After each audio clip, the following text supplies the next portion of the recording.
साथियों, अगला हमारा जो टॉपिक है, इसी टॉपिक में जो जनरल चीज़ें हैं वो मैंने अवॉइड की हैं खुद जानबूझकर, क्योंकि मैं जानता हूँ बहुत सारी वीडियोस और बुक्स अवेलेबल हैं जिनमें आप जनरल चीज़ें तो पढ़ लेते हैं, लेकिन जहाँ दिक्कत मुझे लगी है कि स्टूडेंट्स को आती है क्लास में, जब मैं पढ़ाता हूँ या मैं खुद पढ़ा हूँ, तो कहीं ना कहीं कोई टॉपिक में कोई चीज़ ऐसी होती है जो कन्फ्यूज़न होता है हमें, उसमें हम ये डिसाइड नहीं कर पाते कि करेक्ट यूज़ क्या है। तो उन टॉपिक्स को मैं फिलहाल उठा रहा हूँ।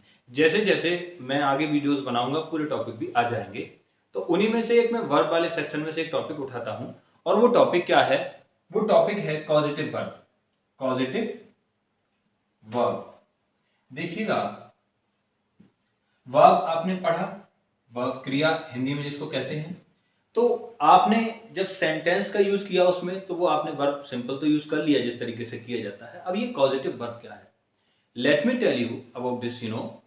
First of all, positive verb के बारे में एक बात आप क्लियर कर ले। हिंदी में मैं थोड़ा सा I will try to make understand कि जो पॉजिटिव वर्ब है, ये वो वर्ब है जब कर्ता स्वयं कार्य नहीं करता। ध्यान रखना है, इसमें जो सब्जेक्ट है, डूअर है, कर्ता है, वो स्वयं कार्य नहीं करता। ध्यान रखना है, यहाँ पर कर्ता स्वयं कार्य नहीं रखता। पॉजिटिव क्या है? जब कर्ता स्वयं कार्य नहीं करता है। तो किस तरीके से, मैं आपको उदाहरण के माध्यम से बताऊंगा। देखिए, जैसे मैंने कहा, मैंने अपने बाल कटाए, तो इस बात से स्पष्ट हो रहा है मैंने बाल खुद नहीं काटे। इस बात में कर्ता कौन है? मैंने अपने बाल कटाए या कटवाए। तो देखिए, इसमें कर्ता मैं हूं, और सीधी सी बात है, मैं करता हूं लेकिन काम मैं नहीं कर रहा, मैंने बाल किसी और से कटवाए हैं। यही पॉजिटिव वर्ब का यूज होता है सेक्शन। अब गलती हमसे क्या होती है, मैं अक्सर इसमें से जो लोग नहीं पढ़ चुके हैं, कुछ लोग जानते भी होंगे इसके बारे में, मैं ये नहीं कह रहा कि सबको नहीं पता, लेकिन जो लोग नहीं जानते वो क्या करेंगे, इसका ट्रांसलेशन जब करेंगे, मैंने अपने बाल कटाए, तो आई कट इस तरीके से लिख देंगे, आई कट माई हेयर। अब यहां गलती ये हो गई कि इसका ट्रांसलेशन हिंदी सेंस निकल के आ रहा है मैंने अपने बाल काटे। नहीं, कर्ता ने स्वयं कार्य नहीं किया है। तो बहुत आसान है। कॉजेटिव वर्ब के बारे में समझे आप। कॉजेटिव वर्ब क्या है, कोई पूछे तो कॉजेटिव वर्ब वो है जब कर्ता स्वयं कार्य नहीं करता बल्कि किसी दूसरे से कोई कार्य कराए, वो कॉजेटिव वर्ब कहलाता है। मेरे हिसाब से आप समझ गए होंगे इसके बारे में क्या है। देखिए, बहुत सारे वर्क हैं। मैंने अगर कहूं कपड़े धुलवाए, कपड़े प्रेस कराए, जूते पॉलिश कराए, इनमें मैं करता हूं लेकिन स्वयं कार्य कोई से मैंने नहीं किया है। जब कार्य स्वयं नहीं किया जाए, मैंने अपनी घड़ी ठीक कराई, ये देखिए यहां पर मैंने कार्य नहीं किया है, यानी कर्ता ने कार्य नहीं किया है, यही पॉजिटिव की पहचान है। तो अगर मैं घड़ी स्वयं ठीक कर लेता हूं तो पॉजिटिव की कोई जरूरत नहीं है। आई रिपेयर्ड माई वॉच, अब ये सही हो गया, लेकिन मैंने घड़ी ठीक कराई है। और अब आप इसका ट्रांसलेशन इस तरीके से कर देते हैं, आई रिपेयर्ड माई वॉच, तो आप खुद देखिए इसका सेंस गलत हो रहा है। तो दिक्कत यही है। मैं आपको बताने की कोशिश बार बार करता हूं, फिर एक हिंदी के सेंटेंस से मैं थोड़ा सा समझाऊं आपको, ताकि हिंदी मीडियम वाले समझ पाए। मैंने अपनी घड़ी ठीक कराई, देखें जरा सेंटेंस की ओर, अपनी घड़ी, सॉरी, अपनी घड़ी ठीक कराई। अब यहां सेंटेंस जैसा कि ठीक कराई, आप समझ गए होंगे। अब इस सेंटेंस में दिक्कत क्या है? कर्ता ये है जिसको आप इंग्लिश में आई लिख लेते हैं। यहां कर्ता ने स्वयं कार्य नहीं किया, घड़ी किसी और से ठीक कराई। अब आप इसका ट्रांसलेशन कर देते हैं इस तरीके से, आई रिपेयर्ड, मैंने ठीक कराई, आई रिपेयर्ड माई वॉच। अब इसका आप हिंदी में जरा फिर से सेंस निकाल के देखना, आप लोगों को लग जाएगा कि गलती क्या हुई। आई रिपेयर्ड माई वॉच, आप शायद इस पे बोर्ड पे नहीं आ रहा मेरे कैमरे पे, तो समझ जाए मैं बोल रहा हूं लगातार, कोशिश करो, ठीक है। मैं बार बार इसको बंद करके दोबारा स्टार्ट नहीं करना चाहता। आई रिपेयर्ड माई वॉच, तो देखिएगा, रिपेयर्ड माई वॉच का मतलब यहां इसका जो ट्रांसलेशन निकल के आ रहा है वो ये हो रहा है, मैंने अपनी घड़ी खुद ठीक कर ली। ये गलत हो गया। तो इसी के बारे में मेहरबान दोस्तों, ये यहाँ गलती ये है, ये ट्रांसलेशन रॉन्ग हुआ। क्या सही होगा ट्रांसलेशन, पहले मैं इसके रूल्स बताता हूं, फिर आप स्वयं कर लेंगे इसका। चलिएगा, चलते हैं। पॉजिटिव वर्ब, पॉजिटिव वर्ब क्या है? जब कर्ता स्वयं कार्य नहीं करे। अब इसको हमने, वैसे तो किसी भी वर्ब को पॉजिटिव बनाया जा सकता है, लेकिन मुख्य रूप से कौन कौन सी वर्ब्स को ज्यादा यूज किया जाता है वो मैं बताता हूं। नंबर 1 पर हमारे पास है मेक, ध्यान रखिएगा, मेक आता है, या फिर हम इसकी जगह कॉज भी यूज कर सकते हैं, लेकिन दोनों का यूज में थोड़ा सा डिफरेंस होता है। मेक कॉज, या फिर दूसरे नंबर पर हम रख सकते हैं, इसमें गेट भी आ जाता है, या फिर इसकी जगह आप हैव, HAV हैव, इसका भी यूज कर सकते हैं। लेकिन ध्यान रखने वाली बात यह है, जब गेट और हैव का आप यूज करें तो इसके साथ जो पास्ट पार्टिसिपल यानी थर्ड फॉर्म वर्ब की थर्ड फॉर्म का यूज करना है, लेकिन इसके साथ हमें वर्ब की फर्स्ट फॉर्म का यूज करना है। ये दोनों में फर्क रहता है। और जहां तक जो मेरा सवाल है, एक और बात, ये दोनों अलग मैंने क्यों लिखे, इसमें से जो आप ये जो मेक और कॉज का यूज करते हैं, ये व्यक्ति के लिए करते हैं, व्यक्ति के लिए किया जाता है, पर्सन के लिए इंग्लिश में बोले तो, इंग्लिश वाले स्टूडेंट, किसके लिए, पर्सन के लिए। तो और जो दूसरा गेट और हैव की बात अगर हम करते हैं, तो गेट और हैव के बारे में ध्यान रखिएगा, ये वस्तु के लिए यूज करते हैं। ये क्या है वस्तु के लिए, यानी नॉन लिविंग थिंग की बात करें उसके लिए यूज किया जाता है। मैं दोनों सेंटेंस हिंदी में लिखकर आपको समझाऊंगा ताकि समझने में थोड़ी आसानी ज्यादा हो जाए। तो अब देखिएगा, जैसे मैंने उसे दौड़ाया, एक सेंटेंस मैंने लिखा, मैंने उसे दौड़ाया। यहां पर देखिएगा मैं करता हूं, लेकिन मैंने कार्य स्वयं नहीं किया, मैं नहीं दौड़ा हूं, मैंने किसी और को दौड़ाया, यही कॉजेटिव की पहचान है। अब देखिएगा इसका ट्रांसलेशन किस तरीके से कर देते हैं, आई, और यहां हम मेक का यूज करेंगे, और मेक की पास्ट फॉर्म यानी सेकंड फॉर्म मेड हो जाती है। आप सब लोग पहले पढ़ चुके होंगे, आई मेड, और फिर अगर हम इसकी लाइन मेड हिम रन, तो इस तरीके से हम इसका ट्रांसलेशन कर देते हैं, और ये बिल्कुल सही हो गया, आई मेड हिम रन, मैंने उसे दौड़ाया। तो मैं छात्रों एक चीज और बताना चाहूंगा यहाँ पर, कि जो आपने जहां रन का यूज किया है, अक्सर कंपटीशन में इसको लेकर एरर भी बनती है। क्या एरर बनती है, कई बार ऐसा रखा जाता है यहाँ पर टू का यूज करके देते हैं, I made him to run, बिल्कुल गलत होगा। यहां मैं इंफिनिटिव वाले चैप्टर में आपको समझाऊंगा कि ये जो मेड है, लेट है और डेयर है, नीड है, कुछ सिचुएशन में बेयर इंफिनिटिव का काम करते हैं। जो पढ़ने लिखने वाले छात्र पहले से ग्रामर के टच में, वो समझ गए होंगे बेयर इंफिनिटिव यानी वो इंफिनिटिव होता है जिसमें टू का प्रयोग नहीं किया जाता है, तो इसलिए इसमें से ये टू हटाया जाता है। वहां जब टू आए तो ध्यान रखिएगा मेक के साथ बेयर इंफिनिटिव रहता है। कई बार इसके साथ सेकंड फॉर्म का यूज कर लिया जाता है, वो भी रॉन्ग हो जाएगा। आपने पास्ट बनाने के लिए यहाँ ये रख लिया, अब इसके साथ रन की सेकंड फॉर्म रैन लाने की कोई जरूरत नहीं रहती। दो बातें याद रखनी है इसके बारे में, क्या, पहला तो ये बेयर इंफिनिटिव होता है, यानी यहाँ टू का यूज नहीं करना। दूसरा, इसके साथ वर्ब की कौन सी फॉर्म रखनी है, first, I have already mentioned, I hope you understand. Okay, then अगला हम जो चले, मैंने बोला मेक या कॉज, अगर आप यहाँ चाहे सेंटेंस में मेक की जगह यानी मेड के स्थान पर कॉज का भी यूज कर लेंगे तो भी सही हो जाएगा, लेकिन वहां रूल की सिचुएशन बदल जाती है, वहां आपको टू का यूज करना पड़ेगा। किस तरीके से, चलिए मैं समझाता, आई कॉज्ड, इस तरीके से भी आप इसको रख सकते हैं, आई कॉज्ड हिम, और फिर हम रखें, तो आप चाहे यहाँ टू रन इस तरीके से लिख लीजिएगा, चाहे नहीं, अगर आप कॉज का यूज करेंगे तो आपको टू लाना है, जबकि मेड का यूज करेंगे तो आपको टू हटा देना है। बैंक, एसएससी या जितने भी कॉम्पिटिटिव एग्जाम्स रहे हैं उसमें ये एरर भी पूछी जाती रही है। दोनों बातें आपकी समझ में आई होंगी। मेक कौन सा वर्ब है, कॉजेटिव वर्ब है, कब लाते हैं, जब कर्ता स्वयं कार्य नहीं करता, और ध्यान क्या रखना है, बेयर इंफिनिटिव रहता है। इसके बाद ये क्या, वर्ब की फर्स्ट फॉर्म लानी होती है।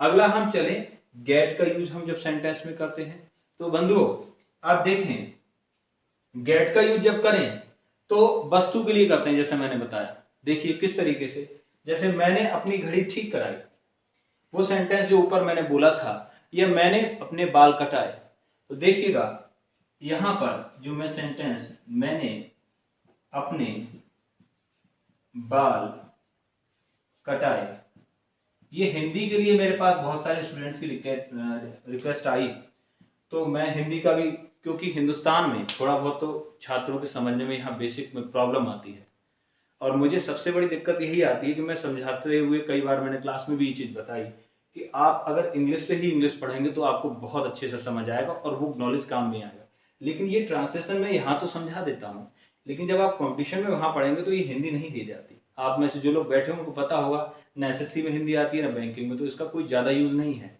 खैर आपको समझाने के लिए, आप तक अपनी बात पहुँचाने के लिए मैंने हिंदी का यूज़ किया है, otherwise I can also write English. Okay, तो अब हम इस सेंटेंस पे आए, without wasting any time, let's take another example right now. Before example, you know, हम इसी को देखते हैं पहले। मैंने अपने बाल कटाए, अब यहाँ बाल जो है वो एक वस्तु है, थिंग है, एक निर्जीव चीज की बात आप कर रहे हैं, वो पर्सन की, व्यक्ति की बात नहीं हुई।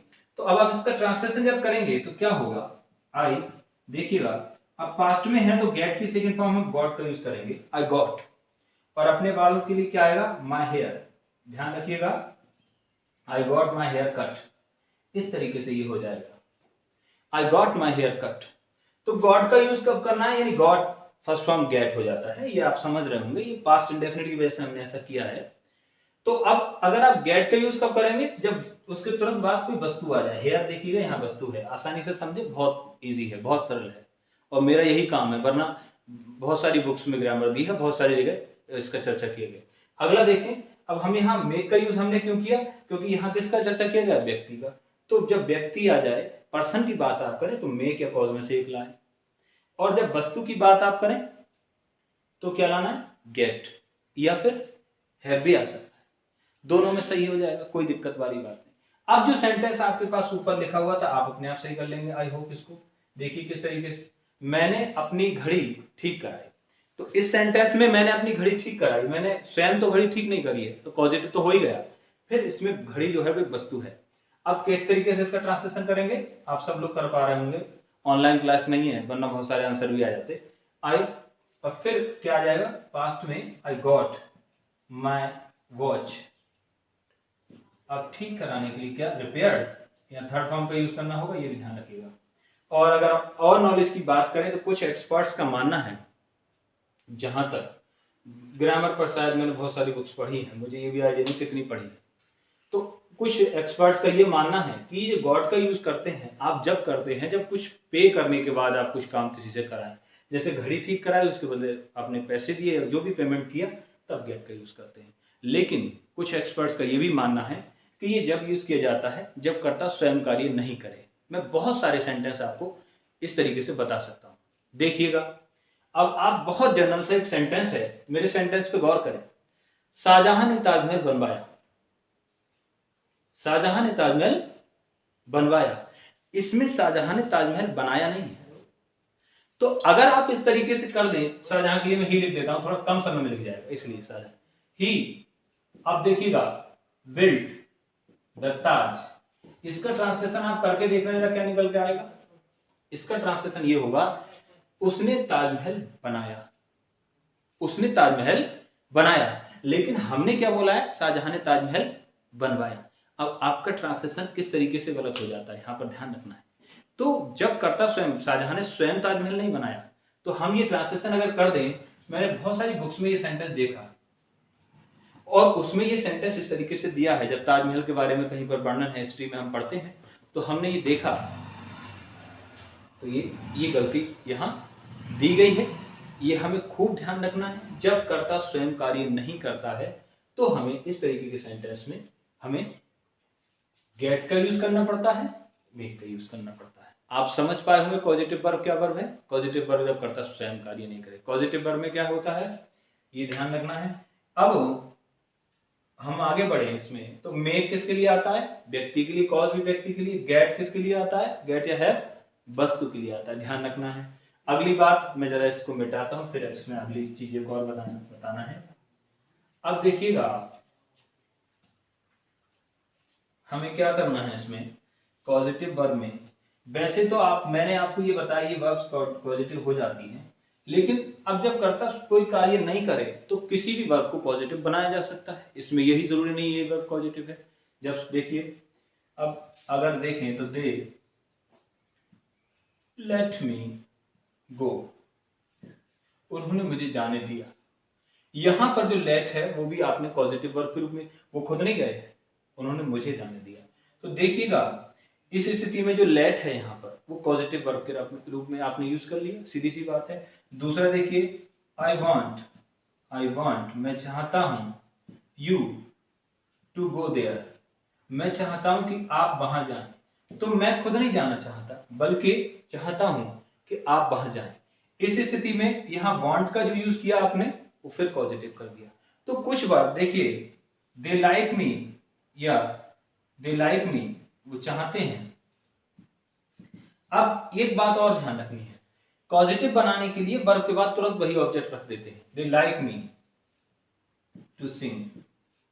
अब इस तरीके से फिर हमने वही काम किया, इसको फिर पॉजिटिव वर्ब बना दिया। तो पॉजिटिव वर्ब ऐसा नहीं है वही होंगे, कॉजेटिव और भी बनाए जा सकते हैं, और वर्ब्स को भी आप कॉजेटिव के रूप में यूज कर सकते हैं, लेकिन खासकर आपको ध्यान रखना है कि वो मेक, हैव, गेट और कॉज का यूज करना है। कॉजेटिव वर्ब जो कर्ता स्वयं कार्य नहीं करे, ध्यान रखना है। अब देखिएगा एक पैसिव के लिए सेंटेंस आया जो मैं शेयर करना चाहूंगा। एक स्टूडेंट ने मेरे पास भेजा और मैंने उसका आंसर दिया, तब उन्होंने कहा सर ये प्रेजेंट परफेक्ट क्यों नहीं है। देखिएगा सेंटेंस को गौर से देखिए, ये बड़े एग्जाम्स में पूछा जाता है। देखिए कुछ इस तरीके से है sentence, have the box broken. आपकी जानकारी के लिए मैं एक चीज यहां पर बताना चाहूंगा कि जो गेट होता है या जो गेट से हटकर कोई भी पॉजिटिव वर्ब है वो हाफ पैसिव है, आधा पैसिव है। किस लिए पैसिव है? पैसिव वही होता है जिसमें कर्ता स्वयं कार्य नहीं करे, तो पैसिव वो स्वयं बन जाएगा। अब देखिएगा यहाँ पर हैव द बॉक्स ब्रोकन, यानी ये यहाँ पर हैव जो यूज किया गया है आपने वो पॉजिटिव के रूप में यूज किया है। ये कोई प्रेजेंट परफेक्ट ना समझ बैठे इसके लिए आप, ये पॉजिटिव सेंटेंस है जो आज्ञा सूचक सेंटेंस के रूप में, इंपेरेटिव सेंटेंस के रूप में आपने रख दिया है। तो इस तरीके से सेंटेंस काफी हद तक आते हैं, ध्यान रखना है। पॉजिटिव, इस वीडियो को क्लोज करने से पहले एक बार मैं और बता दूं आपको, पॉजिटिव वर्ब वो वर्ब होती है जिसमें कर्ता स्वयं कार्य नहीं करता। जैसे मैंने कुछ भी कहूं, कपड़े धुलवाए, तो कपड़े मैंने खुद नहीं धोए बल्कि धुलवाए हैं। मैंने पत्र लिखवाया, अब यहाँ पत्र मैंने नहीं लिखा है, लिखवाया। जब कर्ता किसी और से काम कराए तो वो है, तो वो क्या कहलाता है? पॉजिटिव कहलाता है। तो इस तरीके से इसका ट्रांसलेशन क्या होगा? I got the letter written. अब चाहे स्पोकन इंग्लिश की बात करें आप, चाहे ग्रामर की बात करें, कंपटीशन की, एकेडमिक की, हर जगह ये वर्ब आपसे पूछी जाती है। आई होप आपको ये समझ में आया होगा कि पॉजिटिव वर्ब क्या होता है। Thank you for watching this video.